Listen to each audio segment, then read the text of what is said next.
Boa noite. É com imenso prazer que damos início a mais uma live do IARGS, continuando a nossa série de lives. A diretoria do IARGS, por sua presidente Sulamita dos Santos Cabral, saúda todos os participantes desta live e agradece ao Dr. Luiz Felipe Cholante da Silva, que vai estar conosco daqui a pouquinho, pela sua especial contribuição abordando o tema Covid-19, reflexos e medidas adotadas pelo Brasil no âmbito do comércio exterior. A diretoria agradece também a assessora de imprensa Terezinha Tarcitano, que juntamente comigo está fazendo a transmissão das lives pelo perfil do IARGS aqui no Instagram. Agradecemos ainda toda a equipe do IARGS pela colaboração, possibilitando a realização deste evento online. Eu já estou vendo o Dr. Luiz Felipe aqui, vamos ver. Vou continuar aqui a leitura desse textinho que a gente vai passar a falar agora em todo o início das lives, para padronizar. Boa noite, doutor, tudo bem? Muito boa noite, doutora Ana Amélia. Tudo jóia? Como vai? Boa Tudo noite, bem. boa noite, nossa querida Terezinha, doutora Sulamita, nossa presidente. Prazer estar aqui com vocês. Nós é que agradecemos a tua presença, mais um dos novos associados que está brilhantando as lives do IARGS e trazendo o Instituto, então, para a era online, né? A era digital. É verdade, é verdade. É verdade. Eu já passo a ler o teu currículo, só vou terminar aqui e finalizar, então, o início da live, conforme a doutora Sulamita nos solicitou. Então, agradecemos toda a equipe do IARGS pela colaboração que está possibilitando a realização desses eventos online. Lembramos ainda que o site, o blog, o Facebook, o Instagram e o novo canal do YouTube estão constantemente atualizados com programação especial online. As lives e as videopalestras estão disponíveis no canal do YouTube. Para acessar esse canal, basta entrar no YouTube e digitar Instituto dos Advogados do Rio Grande do Sul ou IARGS e já vai aparecer. Dessa forma, então, passo a palavra ao Dr. Luiz Felipe, que vai nos brindar com o tema dos reflexos e medidas adotadas pelo Brasil no âmbito do comércio exterior, nesses tempos de Covid, de pandemia. O que a gente pode esperar, doutor? Muito boa noite, querida doutora Ana Amélia. Prazer estar aqui com vocês novamente. Bom, o tema do comércio exterior é um tema que aparentemente está muito distante da nossa realidade, de muito, grande parte, né, de nós, mas que com certeza é um tema que nos afeta de forma muito relevante, né, e que merece muitos cuidados e muita atenção por parte do nosso Estado, né. Falar em comércio exterior, nós vamos estar falando em relações comerciais que transcendem jurisdições, né? Em relações comerciais em que as partes se encontram em países diferentes, né? E que são representadas nas figuras de duas operações que nós chamamos de importação e exportação, né? A exportação vai representar a venda de uma mercadoria para o exterior, em que o vendedor se encontra no Brasil, por exemplo, né? E já a importação vai representar uma compra por alguém, uma empresa, por exemplo, estabelecida no Brasil, comprando um bem ou até mesmo um serviço de alguém estabelecido no exterior, né?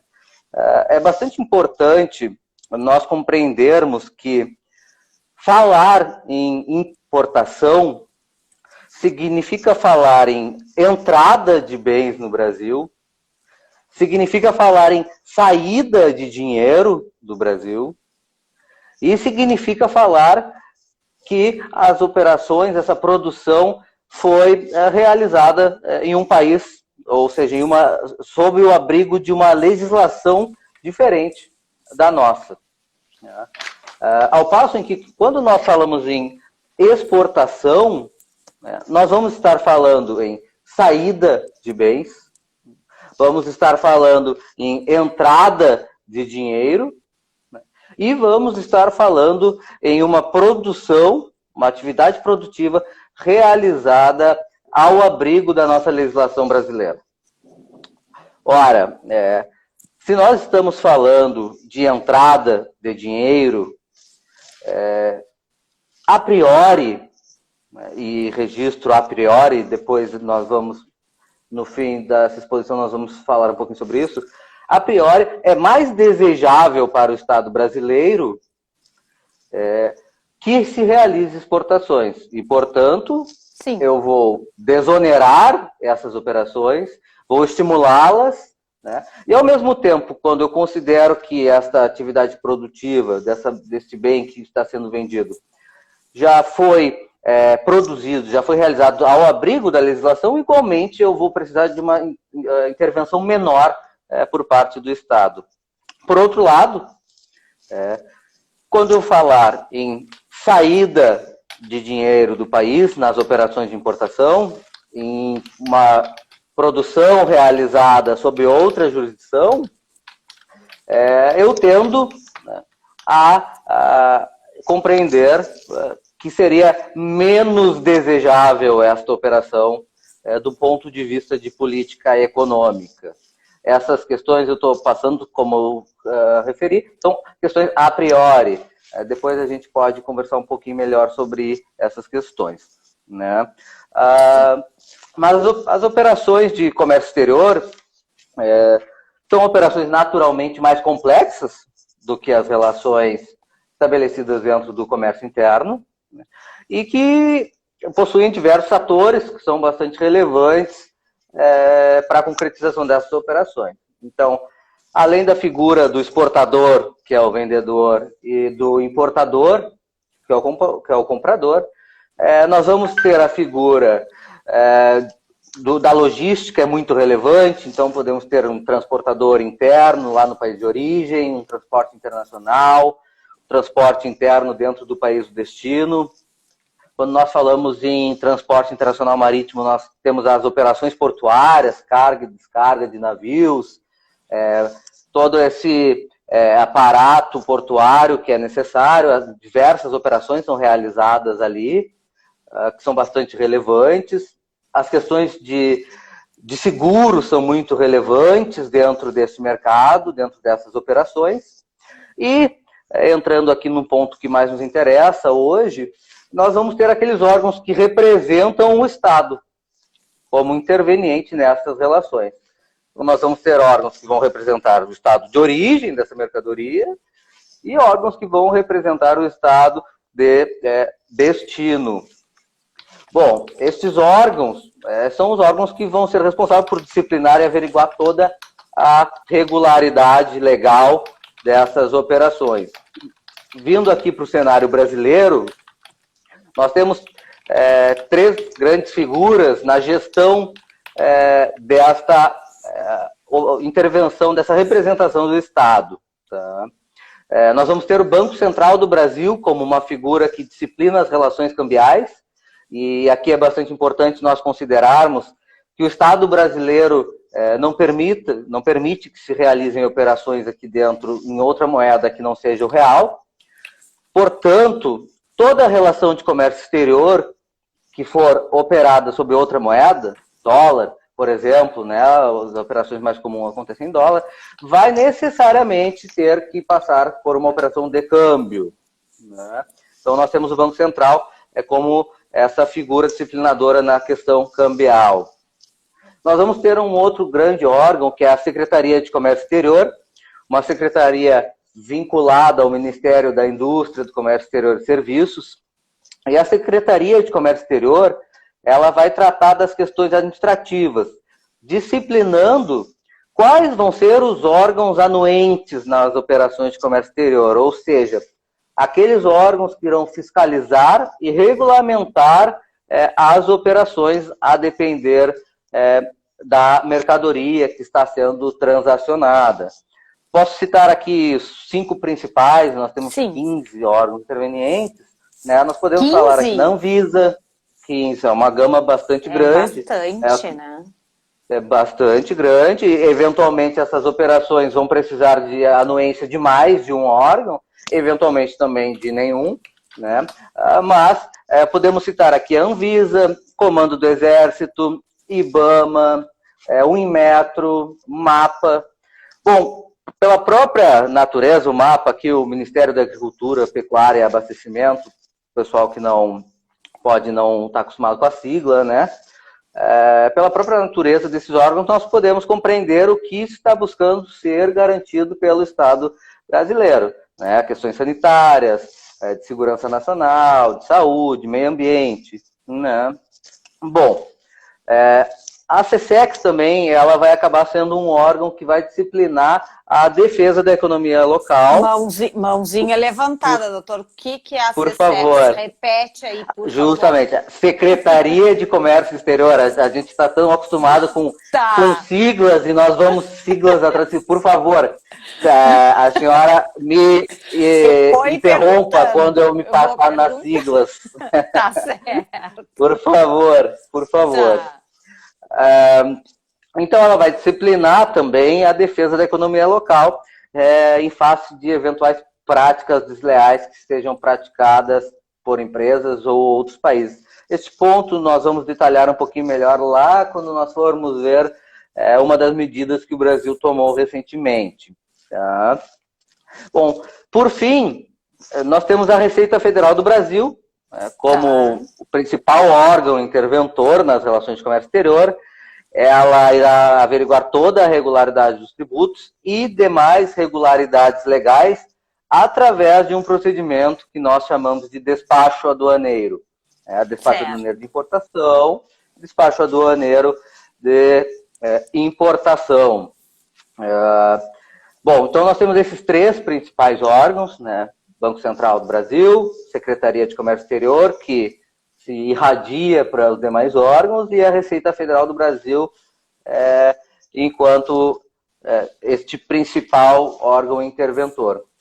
A gente pode compreender que estes órgãos, eles realizam um verdadeiro poder de polícia, o que significa que eles limitam a atividade individual de forma que ela se paute, ela se conforme a um interesse público.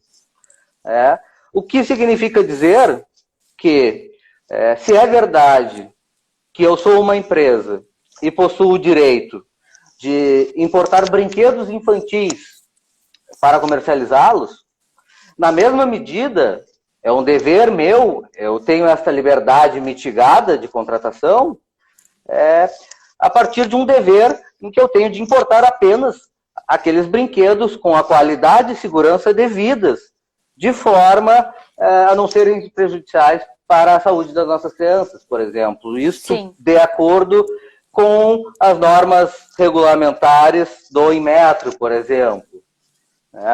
Então, essa atuação do Estado nessas relações ela é muito relevante, ela é, de fato, uma intervenção bem acentuada e justamente por este interesse de garantia do nosso interesse público aqui, a partir do que nós consideramos interesse público no Brasil.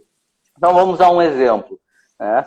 Bom, eu quero comprar máscaras de proteção médico-hospitalar. Isso, eu já ia perguntar alguma coisa, quero comprar. Que nós queremos hoje.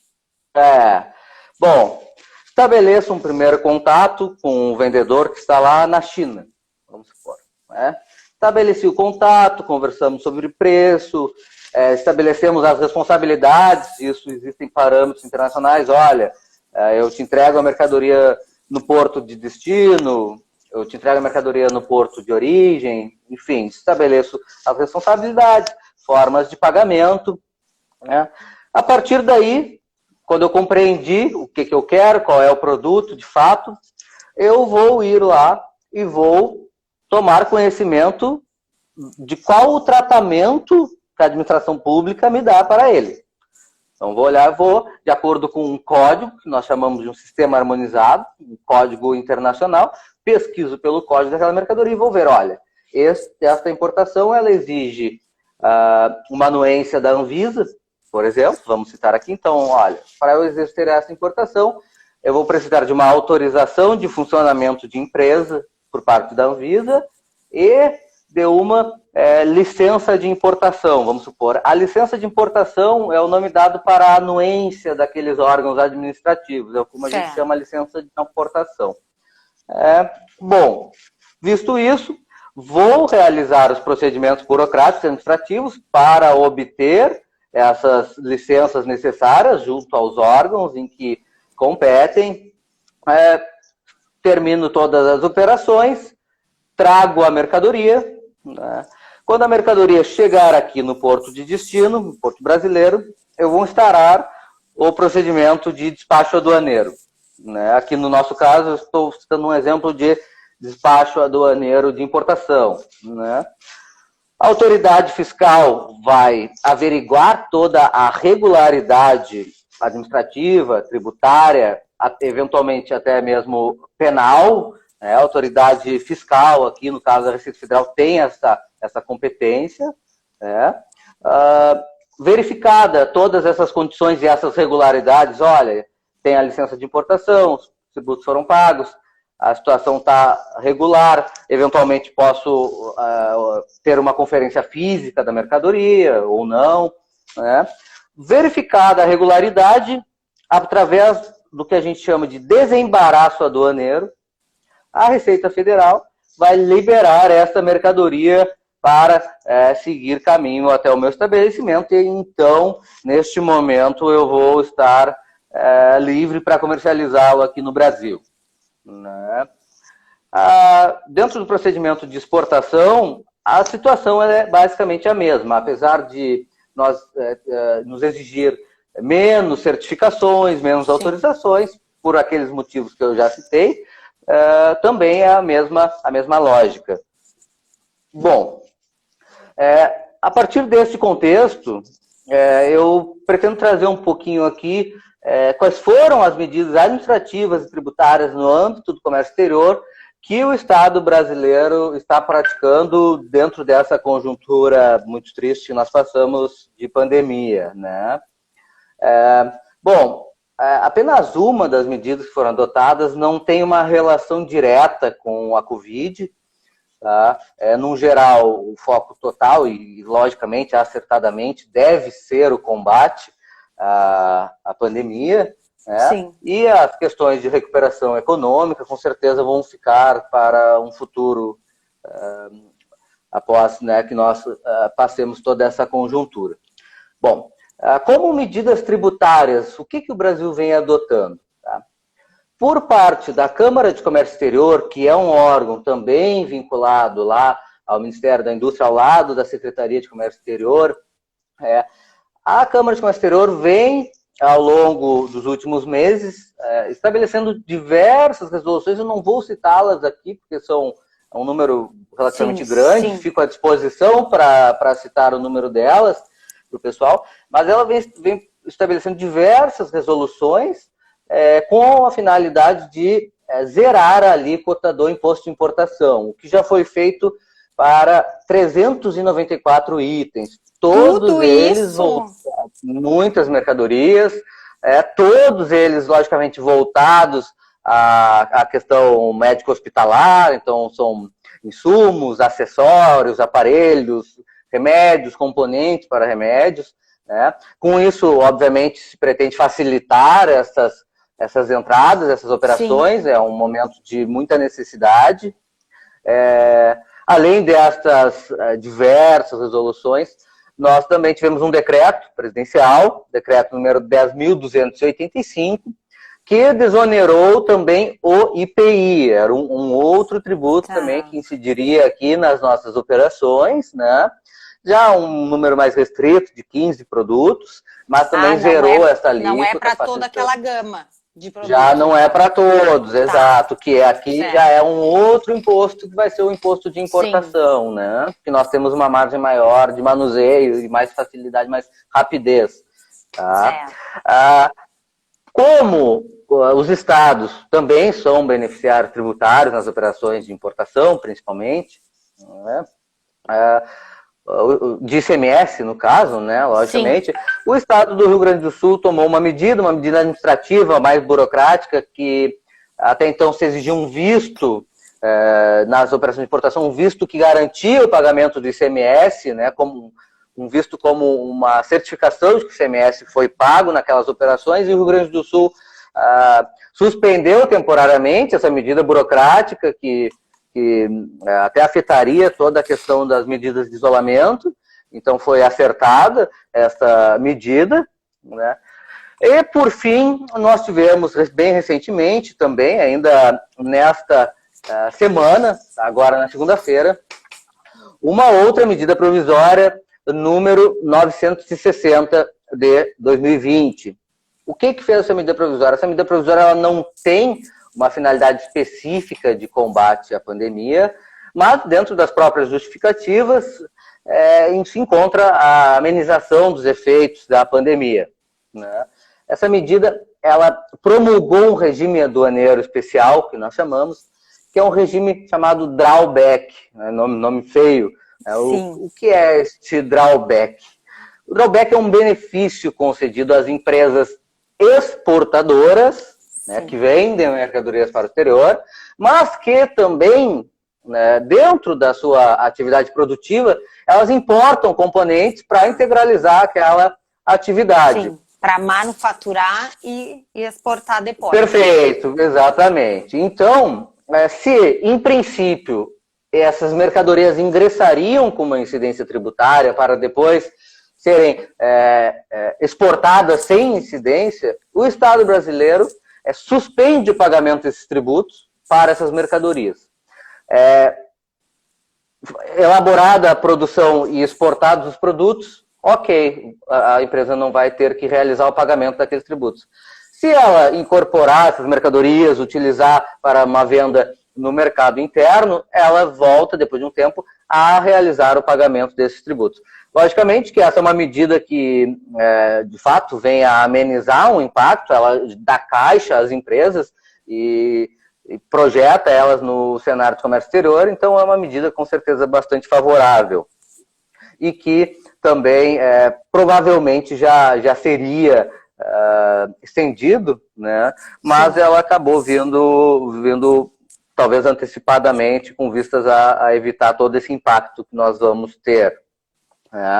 Bom, com relação às medidas administrativas, tá? Aqui vai entrar uma participação grande da Anvisa, né? Quando nós falamos em importação de material médico hospitalar, a Anvisa é o grande órgão interventor, tá?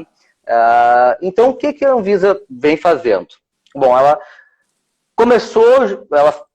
instaurou uma resolução flexibilizando os requisitos para importação e aquisição desses equipamentos médicos. Então, essas são medidas temporárias, logicamente, mas se até então eu precisava de uma autorização de funcionamento, que era um procedimento burocrático, demorado, até mesmo custoso, para importar máscaras, respiradores, e além disso, de outras licenças, neste momento a Anvisa passa a suspender. Passa a suspender, agiliza os procedimentos, facilita a entrada de equipamentos médicos hospitalares, de mercadorias, de bens, justamente como uma forma de agilizar o combate à pandemia. Ela estabeleceu procedimentos específicos e documentos para a importação especificamente do diagnóstico do coronavírus, também como uma tentativa de agilizar, né, e facilitar a entrada dessas mercadorias, né. E aqui uma medida muito interessante que foi tomada, como a gente comentou no começo. Sim. A priori as nossas exportações são facilitadas, né? Mas essa medida trata das polêmicas e famosas medicamentos, cloroquina, hidroxicloroquina, azitromicina. Bom, o que a Anvisa fez diante dessa conjuntura? Ela passou a exigir uma anuência prévia dela para exportar estes medicamentos, componentes químicos e sais. É uma medida que normalmente não costuma ocorrer, mas obviamente em defesa da saúde nacional. Sim, para que isso não deixe o país... Exatamente, e não evitar um risco de desabastecimento, por exemplo. Então, uma medida bastante interessante, foi tomada, apesar até mesmo da polêmica sobre se deve usar o resultado. Ou não, Exatamente. Né? Por fim, essas aqui foram as medidas que foram tomadas no âmbito da Anvisa. Tá? No âmbito da Receita Federal, que vai fazer todo esse processamento do despacho aduaneiro, se instaurou, né, se disciplinou a Instrução Normativa número 1936 de 2020, meio recente também, sim, voltada para agilizar e simplificar o procedimento de despacho aduaneiro de produtos médicos hospitalares também. Então, nós vemos que todos aqueles órgãos interventores que estão agindo em nome do Estado nas relações de comércio exterior se manifestam, atuam de forma a agilizar essas operações que entrem materiais que nós necessitamos, são de primeira ordem, logicamente, né? Então, tudo para chegar, para baratear, para agilizar a chegada desses bens que nós tanto precisamos, né? Então, essa foi uma medida bastante importante por parte da Receita Federal do Brasil. Dentro das medidas administrativas, eu tenho mais duas que vieram em conjunto, tá? Que eu gostaria de citar, que tratam de justamente lá, quando nós falamos da questão da SESEX, de direitos da economia local em face de concorrência desleais, nós tivemos uma resolução da CAMEX, né, da Câmara de Comércio Exterior, sim, e uma portaria da Secretaria de Comércio Exterior, fazendo o quê? Retirando direitos antidumping de determinadas mercadorias. O que é isto, né? Bom, quando eu tenho uma determinada empresa que produz, aqui vamos usar um exemplo, nosso exemplo aqui concreto, seringas descartáveis, certo, né? E vende no mercado interno a um determinado preço, e com vistas a ganhar um mercado de maneira feroz, eu vendo a um preço muito baixo, mais baixo do que eu pratico no mercado interno, para outros países, para o Brasil, por exemplo, o Estado brasileiro, ele vai instaurar um processo, é um procedimento que acontece, e vai averiguar se isso de fato está acontecendo e está prejudicando a indústria local. Constatado isso, nós instauramos o que nós chamamos de direitos antidumping, ou seja, a prática de dumping é a prática desleal, que aquela empresa lá na China estava praticando, e os direitos antidumping eles vêm para equilibrar essa relação. Voltou. Tá? Voltou, né? Voltou. Tá. Não chegou a cortar, só ficou um pouquinho mais baixo, mas tá bem. Tá. Pois bem. Então, o que são? São onerações naquelas operações de importação. Então, eu acrescento um custo naquela operação de importação para defender a economia local, né? Nós tínhamos esses direitos antidumping justamente com relação a seringas descartáveis originadas da China, tá? E a tubos de plástico, esses tubos de coleta de sangue, da Alemanha, da China, Estados Unidos, Reino Unido. Então, neste momento de necessidade, nós tiramos esses direitos antidumping, né? E também nós tiramos a necessidade de anuência, né, daquela licença de importação destes materiais para facilitar, desonerar e agilizar a entrada destas mercadorias no Brasil. Podemos ver que é uma atuação de várias entidades, não é uma atuação isolada, mas é uma atuação em conjunto. Tá? Estas foram as medidas que, do ponto de vista administrativo e tributário, nós praticamos, o Estado brasileiro praticou no âmbito do comércio exterior. Essa política praticada ela foi considerada exemplar pelo Banco Mundial, em um documento recentemente emitido com relação à Covid. Tá? Mas, ao mesmo tempo em que a nossa política foi ágil e foi exemplar no âmbito do comércio exterior com relação a essas questões tributárias e administrativas, ela acabou demonstrando de uma forma muito clara a nossa dependência externa no setor médico hospitalar e ainda um elevado custo tributário nas nossas importações sobre o setor médico hospitalar. E aqui eu trago alguns dados que foram consolidados pelo Instituto Brasileiro de Economia lá da FGV. Tá? Então ele aponta que o Brasil, por exemplo, tinha uma tarifa média de 9,8% nas suas importações nesse setor, né? Ao passo que os países lá que fazem parte da Organização Mundial do Comércio, os países da OMC, com 130 países, praticavam uma média de 4,8%. Nós praticávamos o dobro quase, de uma alíquota. Né? Exatamente. A alíquota praticada pelos Estados Unidos, por exemplo, é de 0,9%. A da União Europeia, 1,5%. Né? Nós estamos falando em 9,8%. Se a gente olhar para a China, ela responde por metade das exportações desses equipamentos de proteção individual, máscaras, cirúrgicas, etc. Ela praticava, a China, que tem todo o interesse em defender a sua economia local, praticava uma alíquota de 4,5%. Então, na verdade, isso mostra metade da nossa. Então, isso mostra uma contradição da nossa parte, em que, ao mesmo tempo que nós não produzimos, nós também dificultamos a entrada, o que não está acontecendo aqui, agora nesse momento, lógico, por todas essas medidas, mas essa era a nossa condição normal até então. Sim, era a realidade. Isso é uma questão, era a nossa realidade, e então é um ponto que merece muita reflexão da nossa parte, porque existem bastante problemas. Tá? Falar um pouquinho sobre os reflexos econômicos. Tá? Bom, sobre reflexos econômicos, como a gente ainda está no meio de toda essa conjuntura, ainda está passando por isso, sim. Os números e as expectativas ainda são muito especulativas, longe de serem verossímeis e possuem margens muito grandes. O que nós temos de números mais concretos? Tá? Nós temos números mais concretos, são os números das nossas exportações e importações no âmbito de Brasil e Rio Grande do Sul, de janeiro a março. Ali acaba não pegando o nosso impacto no Brasil, mas pega impacto em outros países, o que também acaba nos prejudicando bastante. Tá? Quando nós falamos em nível de Brasil, nas nossas exportações, elas, entre janeiro e março de 2020, elas diminuíram muito pouco, 3,2% em relação a 2009. Né? Já as nossas importações aumentaram, tá? 4,3% em relação ao mesmo período.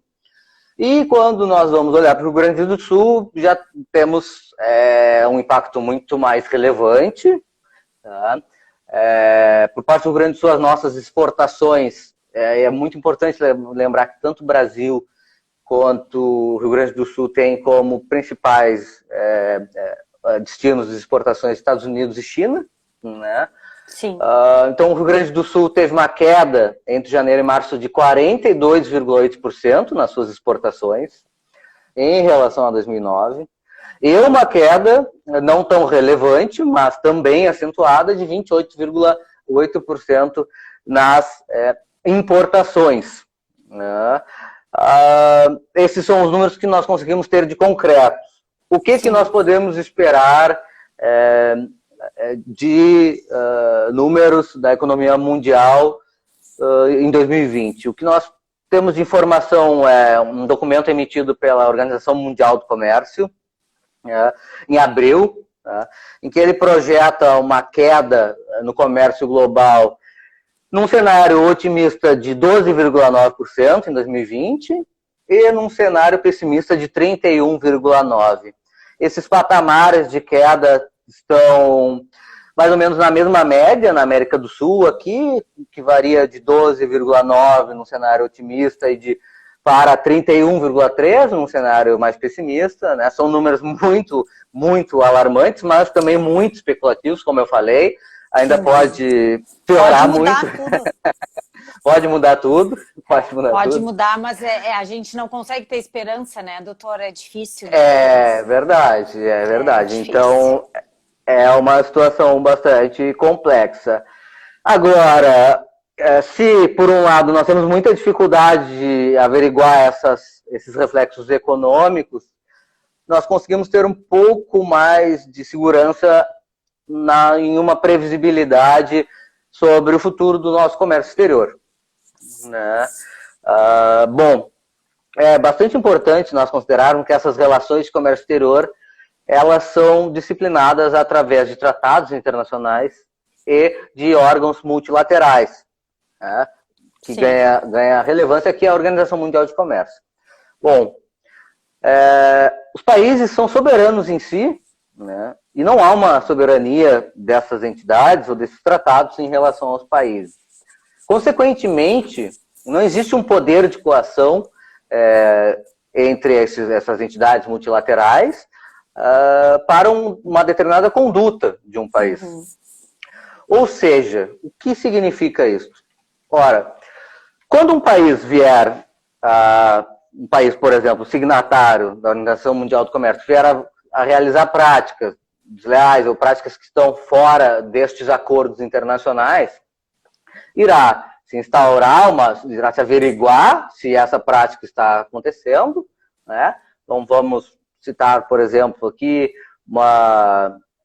um acordo, um tratado dentro da OMC que vai disciplinar que não podem haver subsídios por parte dos estados para a indústria aérea, por exemplo. No Brasil, nós temos aqui a Embraer, temos o Canadá com uma indústria forte também. Então, um dos países vai lá e concede um forte subsídio, projetando aquela indústria e praticando claramente uma concorrência desleal em relação aos concorrentes ali e ferindo, eventualmente, um tratado. Bom, se isso vier a ser constatado, se dá, primeiramente, a oportunidade do país se retratar, e não acontecendo isso, o resultado que nós temos seria o mesmo resultado da prática que este país lesado realizaria não havendo tratado. Ou seja, eu também vou empregar subsídio, ou eu vou aumentar uma tarifa de importação daquele país, ou vou impor obstáculos administrativos. Então, apesar de, logicamente, existirem consequências, quando nós estamos falando em poderes desiguais, em países com poderes desiguais, estas sanções, que nós chamamos de sanções compensatórias, elas acabam não sendo muito efetivas. E, obviamente, quem vai se dar mal será sempre o país com o menor poder econômico, né?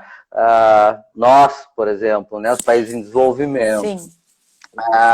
Já me encaminhando aqui para o final, para essa conclusão, o que nós podemos ver dentro dessas circunstâncias no futuro do comércio exterior? Nós vamos ver, obviamente, muita instabilidade nessas relações. Podemos já muito protecionismo por parte dos países, ou seja, proteger as suas economias, estimular as suas produções internas, né, aumentar as barreiras de importação. Essa já era uma prática que nós vínhamos identificando, por exemplo, nos Estados Unidos, que vinha se posicionando fortemente contra tratados internacionais, contra a OMC, vinha praticando discursos de uma guerra comercial contra a China, alegando que a China praticaria concorrência desleal, né? Isso provavelmente vai se acentuar. Nós tivemos uma notícia recente também que a Argentina pretende, no futuro, se afastar das próximas negociações do Mercosul, que é uma postura claramente protecionista, né? E, então, muito vai acontecer desse protecionismo. E a União Europeia, doutor, será que segue também? Vai acabar tendo mais um protecionismo individual dos países? Então, a União Europeia acaba sendo tendo sempre uma política mais sensata, assim, digamos assim, equilibra bastante essa balança entre Estados Unidos e China. Eu acho que são países muito com um senso comunitário, e nós vamos precisar de um senso comunitário, de um respeito às entidades multilaterais, que elas estão aí justamente para nós nos desenvolvermos enquanto mundo, não nos desenvolvermos enquanto países isoladamente.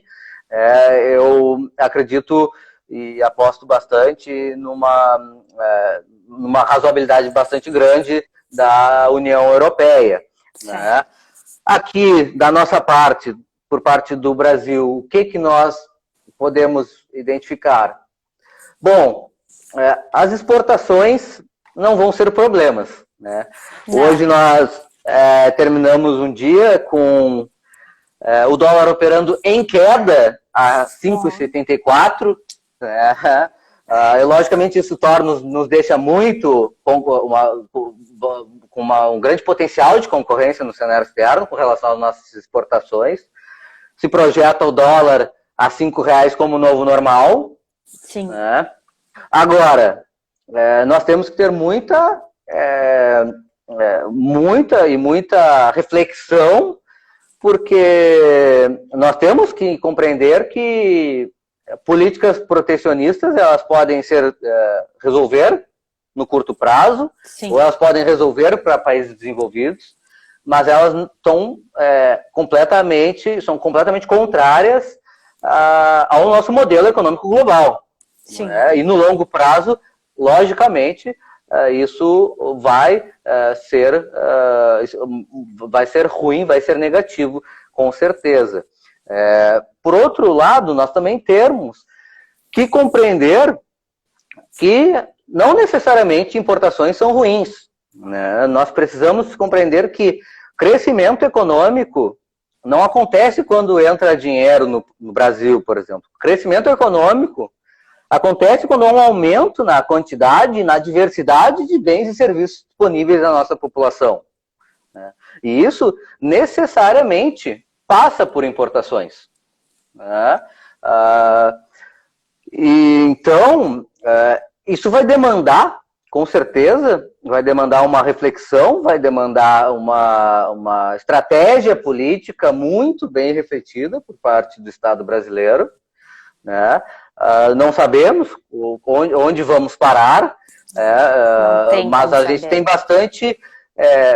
temos que ter bastante compreensão de que não basta uma balança comercial positiva para que nós tenhamos crescimento econômico. Balança comercial positiva é o nosso volume financeiro de exportações ser maior que o nosso volume financeiro de importações. Sim. Com certeza, isso não será sinônimo de crescimento econômico por parte do Brasil e vai demandar, com certeza, um sopesamento, uma ponderação muito grande para que nós consigamos equilibrar esse acesso à população brasileira e continuemos tendo essa diversidade e esse acesso a bens e serviços.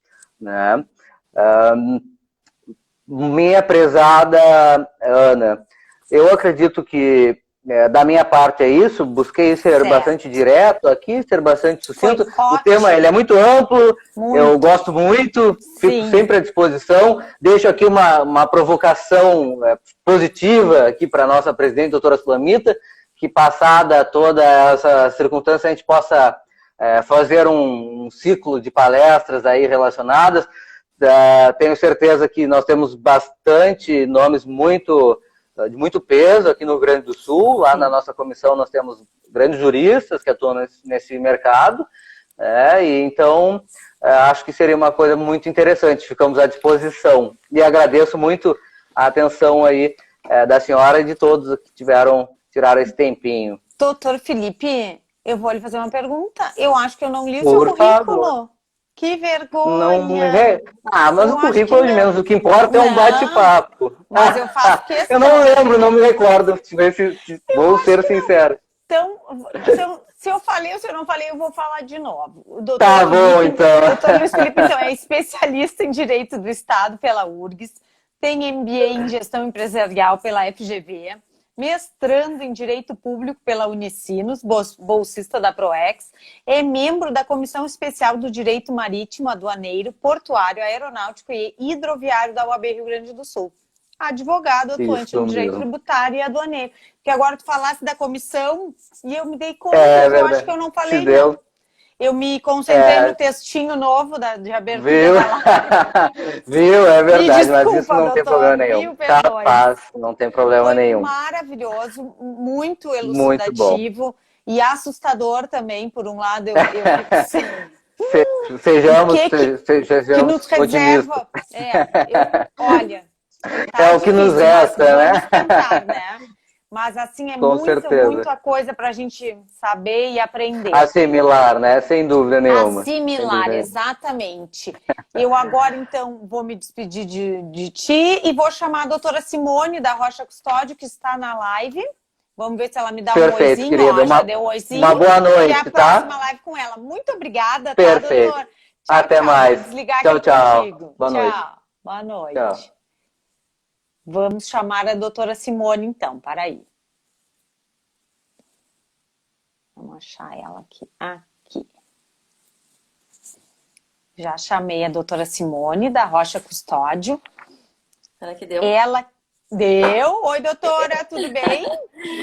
Oi, Ana Amélia, tudo bem? Tudo bom. Prazer é todo nosso. Tá bem? Tá bonita? É difícil a gente achar um ângulo, né? Pois é. Eu hoje mudei aqui o meu cenário para ficar perto do computador. Aí já não gosto que fica o reflexo nos óculos, essas coisas assim. Não, a gente vai se adaptando. Vai se adaptando, exatamente. Eu quero aproveitar e dar os parabéns para o doutor Felipe. Que doutor bom! Felipe, excelente! Tema muito complexo, importantíssimo nesse momento de grandes dificuldades que a gente está passando. E que realmente é essa questão, especialmente da importação. Então, quero difícil, parabenizar, né? excelente, é muito difícil e realmente vai exigir muitas medidas. Então, sim, muitas. Felipe, não, quando ele falou legal. 300 e não sei quantos produtos, né, com alíquotas diferenciadas, é muita coisa, sim, a gente nem se dá conta, né? Nessa área médico-hospitalar, tudo, cada coisinha é um item, né? Bom, a doutora Simone é advogada, procuradora do município de Porto Alegre, especialista em advocacia pública e direito do Estado pela URGS, possui mais de 20 anos de experiência na área previdenciária. Foi conselheira do Conselho de Administração, diretora previdenciária e coordenadora da Procuradoria Especializada do Departamento Municipal de Previdência dos Servidores Públicos do município de Porto Alegre. E ela vai nos falar, deixa eu achar aqui meu outro coisinha, o título da sua live, sobre a previdência dos servidores públicos no contexto da Covid-19.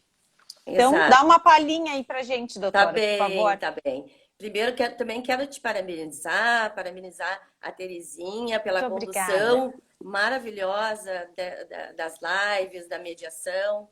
Quero parabenizar em especial a nossa presidente, a doutora Solamita Cabral, por quem eu tenho uma admiração muito grande. Quero mandar aqui um abraço para ela. Então, na próxima terça-feira, dia 12 de maio, estarei aqui no canal do IARGS, então, para conversar com vocês sobre a previdência dos servidores públicos nesse contexto da Covid. Então, a minha ideia é dividir ali em três tópicos, onde eu vou falar, assim, dar uma visão geral sobre a questão da previdência, né? Certo. E os regimes previdenciários existentes no Brasil. Vou falar um pouco também sobre os regimes próprios dos servidores, e aí eu vou me ater um pouco mais, porque é a minha área mais próxima, né? Antes e depois da emenda constitucional número 103, que é a emenda, né, que trouxe a reforma da Previdência. Perfeito. E aí, ao final, eu pretendo fazer algumas reflexões, então, sobre os reflexos da pandemia da Covid na Previdência, de uma forma mais geral. Ótimo! Não, é um tema também bastante amplo, que tem bastante assunto para a gente conversar. Então, na próxima terça, dia 12, aguardamos a doutora Simone e todos vocês que estão nos assistindo. Isso, lembrando que as lives estão disponíveis no novo canal do YouTube do IARGS, tá certo? Vou me despedir de ti, Simone. Uma boa noite, muito obrigada e até terça. Eu agradeço. Tchau, tchau. Tchau, gente. Muito obrigada. Boa noite a todos. Boa noite. Bom, assim encerramos mais uma live do IARGS. Convidamos a todos para assistirem a próxima live do dia 12, terça-feira. Uma boa noite a todos.